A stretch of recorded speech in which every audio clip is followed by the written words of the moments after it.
नमस्कार दोस्तों, मेरा नाम इमरान। दोस्तों आज के वीडियो में हम बात करने वाले कि how to pick best stock for investment के लिए हमें एक अच्छा स्टॉक कैसे चुन सकते हैं। ये सारी बातें आज के वीडियो में हम डिटेल में डिस्कस करेंगे, तो ये वीडियो आप स्टार्टिंग से लेकर एंड तक पूरा देखिएगा। चलिए फिर से वीडियो शुरू करते हैं। फ्रेंड्स देखिए, स्टॉक मार्केट में सबसे पहले तो आपको एक बात ध्यान में रखना है कि स्टॉक मार्केट में आपको क्या खरीदना है। इससे भी ज़्यादा इंपॉर्टेंट है कि आपको क्या नहीं खरीदना है, क्योंकि स्टॉक मार्केट में आज की तारीख में 5000 से भी ज़्यादा कंपनियां लिस्टेड हैं, बट उसमें से मैक्सिमम कंपनी खराब कंपनी है। कुछ एक कंपनी है जो अच्छी कंपनी है। तो अगर आप आंख बंद करके कुछ भी खरीदने की कोशिश करोगे तो मैक्सिमम चांसेस है कि आपके हाथ में खराब कंपनी ही लगेगी। क्योंकि मान लो, जैसे कि मैं बोल रहा हूँ कि मैक्सिमम कंपनी खराब कंपनी है, ठीक है। आप आंख बंद करके कोई भी एक कंपनी उठाओगे तो वो खराब कंपनी होने के चांसेस ज़्यादा है उसके, क्योंकि मैक्सिमम कंपनी स्टॉक मार्केट में खराब कंपनी है।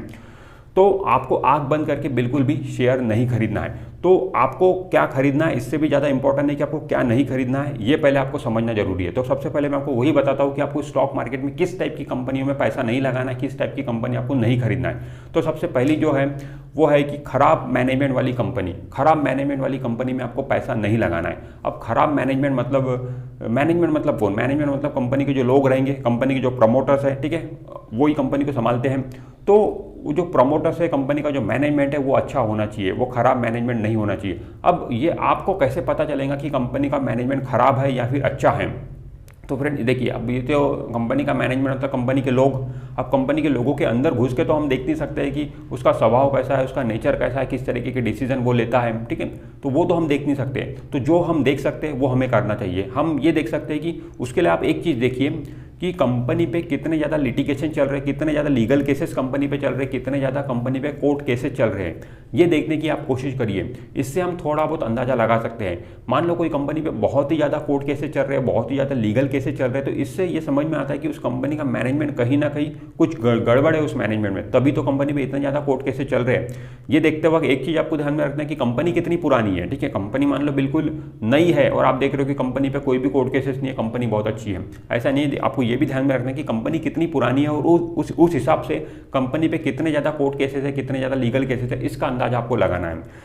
तो आपको देखने की कोशिश ये करना है कि जो कंपनी में बहुत ही कम कोर्ट केसेस है या फिर नहीं के बराबर कोर्ट केसेस है, उन कंपनियों का मैनेजमेंट अच्छा है, ऐसा हम बोल सकते हैं, ठीक है। तो कंपनी पे ज़्यादा से ज़्यादा कोर्ट केसेस नहीं होना चाहिए। देखिए, कोर्ट केसेस तो रहते हैं स्टॉक मार्केट में, जितनी भी कंपनियां इतने बड़े लेवल पे वो लोग काम करते हैं तो कोर्ट केसेस उन पे चलते हैं, कोई नई बात नहीं है उसमें, बट वो कम से कम होना चाहिए, उसका नंबर कम से कम होना चाहिए। तो इस तरीके से आप अगर देखते हो किसी कंपनी में कि इसके कोर्ट केसेस बहुत कम है, तो आप बोल सकते हो कि उसका मैनेजमेंट अच्छा है। ये बात हो गई। इसके अलावा दोस्तों, हम जैसे जैसे आप समय बिताओगे स्टॉक मार्केट में, आप एक्सपीरियंस करोगे, आप नॉलेज लोगे, तो आपको भी पता चलते जाएगा कि कंपनी का मैनेजमेंट अच्छा है या बुरा है। जैसे कि अगर मैं कुछ अच्छे मैनेजमेंट के एग्जाम्पल आपको बताऊँ, तो जैसे कि रिलायंस इंडस्ट्रीज़, मुकेश अंबानी जी, हम देख रहे हैं कि कभी हमको सुनने को नहीं मिलता है कि मैनेजमेंट ने ये गड़बड़ कर दिया, मैनेजमेंट ने वो गड़बड़ कर दिया, ठीक है, कभी सुनने को नहीं मिलता है। इतने सालों से रिलायंस का बिजनेस चल रहा है, सब कुछ अच्छा चल रहा है, कभी मैनेजमेंट पे कोई दाग नहीं लगा। तो इससे समझ में आता है कि इनका मैनेजमेंट अच्छा है। इसके अलावा HDFC का मैनेजमेंट, HDFC ग्रुप की इतनी सारी कंपनियां, HDFC लाइफ है, HDFC बैंक है, तो उनका भी मैनेजमेंट बहुत अच्छा है। कभी हमको सुनने को नहीं मिलता है कि HDFC के मैनेजमेंट में ये दाग लगा हुआ है, ठीक है। इन्फोसिस, इतने सालों से बिजनेस हो रहा है, कभी कोई दाग हमने सुना नहीं। तो इससे समझ में आता है कि इनका मैनेजमेंट अच्छा है। तो ये तो आपको बड़ी बड़ी कंपनियों का ही पता चलेगा, छोटी कंपनियों का पता नहीं चलेगा इस तरीके से देखने से, ठीक है।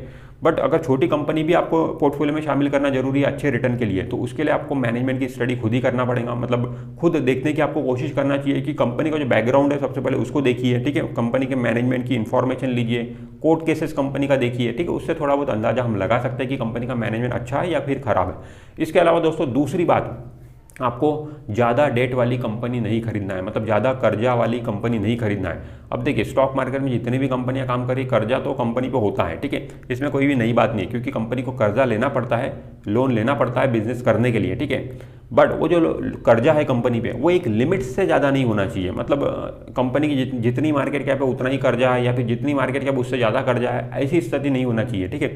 तो कंपनी पे कर्जा ठीक है, बट कम से कम कर्जा होना चाहिए, ज़्यादा कर्जे वाली कंपनी आपको नहीं लेना है। अलावा दोस्तों, पेनी स्टॉक से आपको दूर रहना है, ठीक है। बहुत सारे लोगों को पेनी स्टॉक बहुत अच्छा लगता है। पेनी स्टॉक की वैसे तो कोई डेफिनेशन नहीं है कि 5 रुपये वाला 10 रुपये वाला स्टॉक जो है वो पेनी स्टॉक है, ऐसी कोई डेफिनेशन नहीं है। बट फिर भी हम मान के चल सकते हैं कि जो शेयर का भाव 20 रुपये से नीचे है आज के तारीख में, उसको हम पेनी स्टॉक बोलेंगे। सिंपल दोस्तों, आप दिमाग लगाइए कि जो कंपनी स्टॉक मार्केट में इतने सालों से काम कर रही है, ठीक है, इतने सालों से काम करने के बाद भी उसका भाव आज की तारीख में 20 रुपये को क्रॉस नहीं कर रहा है, तो दैट मीन्स वो कंपनी में कोई दम नहीं है, वो कंपनी खराब है, ठीक है। तो उस टाइप की कंपनी से हमें दूर रहना है। बहुत सारे लोगों को अच्छा लगता है कि मैं 5 रुपये वाला शेयर खरीद लेता हूँ, बहुत जल्दी ये 100 रुपये हो जाएगा। तो फ्रेंड ऐसा नहीं है। देखिए, वो 5 रुपये वाला शेयर 100 रुपये होने के चांसेस तो बहुत कम है, बट वो जीरो जरूर हो सकता है, तो आपकी पूरी कैपिटल वहाँ पे डूब सकती है। तो आपको इस तरीके के पेनी स्टॉक से बिल्कुल दूर रहना है। शेयर खरीदते वक्त कभी भी शेयर का भाव मत देखिए दोस्तों, शेयर की क्वालिटी देखिए। शेयर की क्वालिटी देखकर हमें शेयर खरीदना चाहिए। बट एक भाव आप जरूर देखिए, 20 रुपये। 20 रुपये से नीचे जो भी भाव चल रहे हैं जिन भी कंपनियों के, उन कंपनी को आपको देखना भी नहीं है, उनकी स्टडी भी नहीं करना है।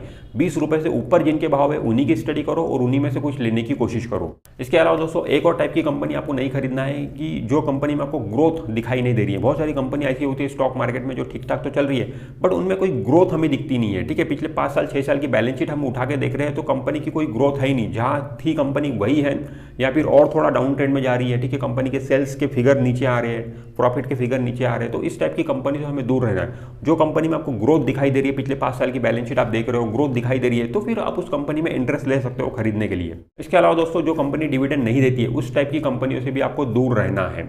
अब मैं ये नहीं बोल रहा कि जो कंपनी डिविडेंड नहीं देती है वो कंपनी खराब होती है, वो कंपनी भी अच्छी होती है। बट सबसे पहले तो डिविडेंड का कंसेप्ट आप समझ लीजिए। कंपनी डिविडेंड कब देती है? कंपनी डिविडेंड तब देती है जब कंपनी को कैश में प्रॉफिट जनरेट होता है, ठीक है, तभी कंपनी डिविडेंड देती है, ठीक है। तो जो कंपनी डिविडेंड दे रही है तो वहाँ पे हमको सीधा सीधा समझ में आ जाता है कि कंपनी ने कैश में प्रॉफिट बनाई है और हमें डिविडेंड दी है, तो ये कंपनी कैश में प्रॉफिट बनाती है। बट जो कंपनी डिविडेंड नहीं दे रही है तो फिर आपको देखना पड़ेगा कि वो कंपनी कैश में प्रॉफिट बनाती है या फिर नहीं बनाती है। आप देख रहे हो तो पता चल रहा है कि कैश में प्रॉफिट बनाती है, बट फिर भी डिविडेंड नहीं दे रही है, तो फिर वो पैसा कहाँ जा रहा है? तो फिर आपको देखना पड़ेगा कि वो पैसा कहाँ जा रहा है। कुछ कंपनी होती है वो पैसा जो होता है वो खुद के ही बिजनेस में लगाती है। खुद के बिजनेस में अगर वो कंपनी पैसा लगा रही है और बिजनेस अगर ग्रो कर रहा है तो फिर बहुत अच्छी बात है, वो तो फिर डिविडेंड देने से भी बहुत अच्छी बात है। बट वो चीज़ आपको दिखना चाहिए। बट एज ए बिगिनर ये सारी चीज़ें देखना आसान नहीं होता है कि कंपनी डिविडेंड कैश में प्रॉफिट बना रही है बट डिविडेंड नहीं दे रही है, उस पैसे को कंपनी खुद के बिजनेस में लगा रही है और बिजनेस भी ग्रो हो रहा है। ये देखना एक आम निवेशक के लिए आसान नहीं होता है। तो सिंपल चीज़ आप देखिए, एज ए बिगिनर आप सिंपल ये देखिए कि जो कंपनी डिविडेंड देती है मुझे वही वाली कंपनी खरीदना है। आज के तारीख में स्टॉक मार्केट में 5000 से भी ज़्यादा कंपनियां लिस्टेड है, तो फिर हम क्यों ऐसी कंपनी के पीछे भागे जो कंपनी डिविडेंड नहीं देती है? जैसे जैसे आप समय बिताओगे स्टॉक मार्केट में, एक्सपीरियंस आएगा आपको, तो फिर आप धीरे धीरे वैसी भी स्टडी करने लग जाओगे कि जो कंपनी डिविडेंड नहीं देती है और उनका वो बिजनेस में लगाती है पैसा और वो बिजनेस ग्रो करता है, तो उस टाइप की कंपनी भी आप ढूंढ कर निकाल सकोगे बाद में। बट स्टार्टिंग तो आप ऐसे ही करिए कि जो कंपनी डिविडेंड देती है वही वाली कंपनी में पैसा लगाइए। और दोस्तों इसके अलावा एक और टाइप की कंपनी आपको नहीं खरीदना है जो गवर्नमेंट की पॉलिसीज पे डिपेंड करती है, ठीक है, जिससे गवर्नमेंट की पॉलिसीज से उस कंपनी को अफेक्ट हो सकता है। मान लो अभी लीकर कंपनी है, ठीक है, दारू बनाने वाली कंपनी, यूनाइटेड स्पिरिट का एग्जांपल, ठीक है। अभी देखो बहुत अच्छी कंपनी है, सब कुछ ठीक ठाक चल रहा है, बिजनेस अच्छा है, सब कुछ है, प्रॉफिटेबिलिटी है, सब कुछ ठीक ठाक चल रहा है। बट अगर कल गवर्नमेंट ये बात बोल देती है कि कल से इंडिया में लीकर बिकना बंद, इंडिया में दारू बिकना बंद, तो धड़ाम से इन कंपनियों के शेयर नीचे गिरना चालू हो जाएंगे, ठीक है। अब इसमें इन कंपनियों की क्या गलती है? कुछ भी गलती नहीं है, ठीक है। कंपनी तो अच्छी है बट कंपनी की गवर्नमेंट की पॉलिसी की वजह से शेयर नीचे गिर रहा है, ठीक है। इस तरीके की कंपनी से आपको दूर रहना है जिसमें गवर्नमेंट की पॉलिसी से कुछ भी हो सकता है। या फिर आईटीसी का एग्जांपल आप ले लो, जो सिगरेट बनाती है, जिनका मेजर बिजनेस सिगरेट से आता है, ठीक है। तो अगर कल गवर्नमेंट बोलती है कि सिगरेट इंडिया में बिकना बंद, तो फिर आईटीसी का शेयर नीचे गिरना चालू हो जाएगा। तो अब इसमें कंपनी की कोई गलती नहीं है, बट गवर्नमेंट की पॉलिसी से इसको अफेक्ट हो रहा है। तो इस टाइप की कंपनियों से भी आपको दूर रहना है। तो दोस्तों ये कुछ पॉइंट्स मैंने आपको बताया जो आपको ध्यान में रखना है। ये इस टाइप की कंपनी आपको स्टॉक मार्केट में नहीं खरीदना है, इस टाइप की कंपनियों से आपको दूर रहना है। तो ये मैंने आपको बताया कि क्या नहीं खरीदना है, ठीक है। तो जब भी आप कोई कंपनी की स्टडी करने के लिए हाथ में लो, रिसर्च एंड स्टडी करने के लिए हाथ में लो, तो सबसे पहले तो आपको ये देखना है कि ये जो मैंने आपको 6 पॉइंट बताया आपको, इसमें से कोई पॉइंट उस कंपनी में है क्या, मतलब कोई वीकनेस उस कंपनी में है क्या। अगर है तो फिर वो कंपनी को आपको नहीं खरीदना है, अगर नहीं है तो फिर आपको नेक्स्ट लेवल की स्टडी करना है। वो नेक्स्ट लेवल की स्टडी क्या हो सकती है? नेक्स्ट लेवल की स्टडी मतलब आपको उस कंपनी पे फंडामेंटल एनालिसिस करना है। पहले तो आपने देख लिया 6 पॉइंट में से कोई भी पॉइंट उस कंपनी में नहीं है, मतलब कोई भी वीकनेस नहीं है। अब मैं नेक्स्ट लेवल की स्टडी पे आ गया हूँ। नेक्स्ट लेवल की स्टडी है फंडामेंटल एनालिसिस। अब फंडामेंटल एनालिसिस आपको उस कंपनी का करके देखना है। अब देखिए फंडामेंटल एनालिसिस अपने आप में बहुत बड़ी चीज़ है, ठीक है। बहुत सारे नंबर्स होते हैं फंडामेंटल एनालिसिस में देखने के लिए, बहुत सारे रेशियोज होते हैं फंडामेंटल एनालिसिस में देखने के लिए। अब लोग बोलते हैं कि मुझे बैलेंस शीट पढ़ना नहीं आता, मैं कैसे फंडामेंटल एनालिसिस करूँगा?